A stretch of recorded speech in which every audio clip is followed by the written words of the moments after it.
Hey,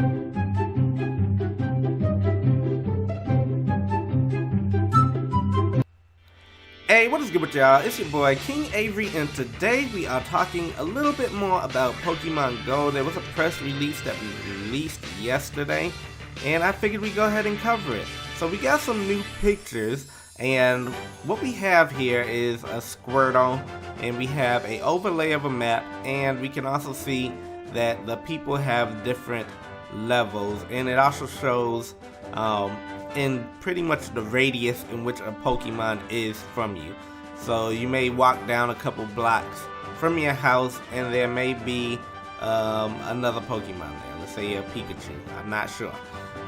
And I used a very vague response. But anyways, so this is the way they said it's gonna work. Players will explore their surroundings and find and catch Pokemon. Certain wild Pokemon only appear in their native environments. For example, a water-type Pokemon may only appear near lakes or oceans. So for example, this Squirtle here, he's a water-type Pokemon. He may be found near a lake, or he may be found near ocean on the beach. So I said to myself, right, I was like, well, how possible is it to technically catch all of the Pokemon without leaving your house? Because as you know, Pokemon are supposed to be scattered all over the world, right? Now, if you only live in a little country town, is it possible for you to catch every Pokemon? Now, my mindset says absolutely not. And by the looks of it, it looks like they're actually going to start with the first generation Pokemon. I don't think they're going to start at level 6 or level 5 generation of Pokemon. So I'm thinking we're starting at, the first gen, and then as time goes on, they're gonna add the other gens into here. Now, let's go ahead and let's talk about catching these Pokemon, right? So it says players will walk to hatch previously acquired eggs. Now, y'all know how Nintendo is. They always try to push getting out there, exercising. Even though they make video games and y'all sit in the house all day and play Super Smash Brothers, they want y'all to get out there and get some exercise. So they said eggs and other special items such as Pokeballs can be acquired at Pokestops, located at interesting places such as a public art installation, historical markers, museums, and monuments. And it says, yes, there will be battles. Players will be encouraged to join one of 3 teams in order to compete over ownership and prestige of gyms. They will do by placing their captured Pokemon in a friendly gym or battling with an opponent's Pokemon in another team's gym.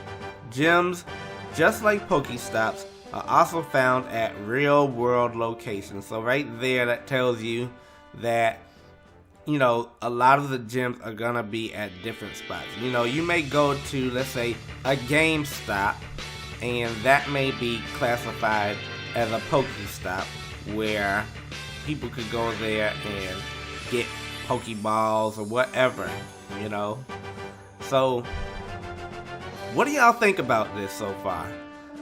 Actually having to get out there and travel. Now, I said to myself, I was like, well, what would be interesting? I said, what if I went ahead and, for all of y'all out there who are watching my channel or subscribed, we go out on an adventure and we actually try to catch all these Pokemon, like real life traveling. So in the future, we're gonna start doing vlogs, and I'm going to try to attempt to catch all these Pokemon, every last one of them. Now, granted, this is going to end up being a lot of traveling, depending upon how it all works out. Maybe I'll just have to stay in my own little city, in my own little town, or maybe I will actually have to travel, like throughout my state, or maybe possibly throughout my country, but we don't know exactly how that's gonna work. But yeah, I think it's an interesting concept. Now my question to them is, if we are going to be catching Pokemon, right, will we be giving, the choice of starter Pokemon? You know how every game starts, you have 3 Pokemon that you can choose from to start off your journey with. Are we going to be starting off with a Charmander and a Squirtle, Bulbasaur? Are we going to be starting off with these 3? And if we are we actually going to be doing real life battling with these Pokemon that are found in real life locations? Now, every time I look at it, I see them throwing a Pokeball, attempting to catch it, but you don't ever see them technically battling like your personal Pokemon out of your collection with these Pokemon. So that is a little off, because the object of it is to train a Pokemon until he's strong enough to battle off against other Pokemon found in the wild that you can technically beat and then capture. So that's a little off for me. But hopefully we'll get more details on it. I know they are actually going to be launching it in Japan soon as like a trial. And they need to be careful about where they place these Pokemon, because you don't want them in the middle of a freeway. You can't catch a Pokemon in the middle of the freeway. But outside of that, it all looks and sounds great so far. It will be interesting to see how it all plays out. But anyways, if you enjoyed this video, be sure to smash that subscribe button. That way you can get more content on this Pokemon and other games that we play on this channel. And I will talk to you on another video. Peace.